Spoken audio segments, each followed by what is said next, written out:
Atheism is a blind spot in our ability to see the distortions of our own biases.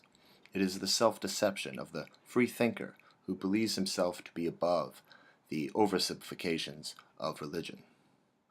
I'm going to talk about Marxism again in this video, but from the perspective of growing out of atheism.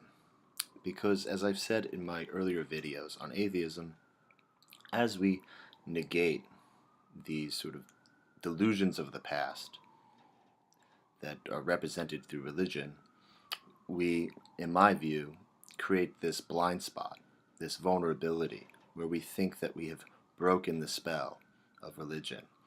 And instead, we have created this vacuum in which ideologies that best fit our biases from our personal worldview, our personal experience in life, become very salient and become very attractive, and we latch on to them. Feminism is one example, which I covered in my last video, but Marxism is another, because Marxism, as I've clarified before, really is a description of capitalism. It's a critique of capitalism, but it trails along with this critique a tradition and a set of values. And the values have to do with worker ownership of the means of production. And this value system ultimately creates the sort of religious quality that Marxists often have. They can sort of explain away anything, much the way that feminists explain away anything by attributing it to the patriarchy.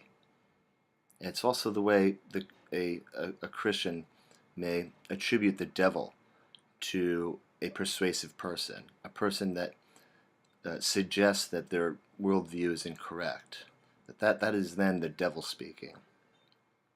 And the same thing goes with feminism and with Marxism, because with Marxism, especially the Frankfurt School, the point that mass culture instills and reinforces all of the social relations in which the Marxist aims at overthrowing.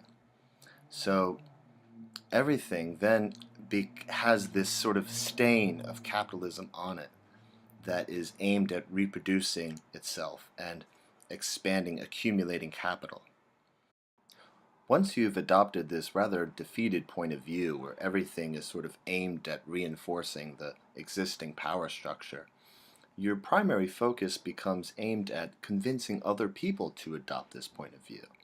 And you almost get this sense that once everyone becomes convinced about Marxism, then we'll have the revolution. And I think that is a sort of deeply held motive behind a lot of the left. My post on Richard Wolff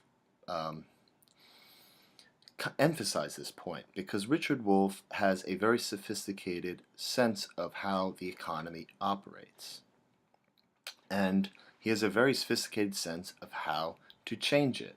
And his example is cooperative enterprises, Mondragon, and worker self-directed enterprises. Everyone owns it. They own the means of production. This is the idea that he advances. Yet he's not giving a guideline onto how to build a cooperative ice cream shop, how to build a cooperative construction company.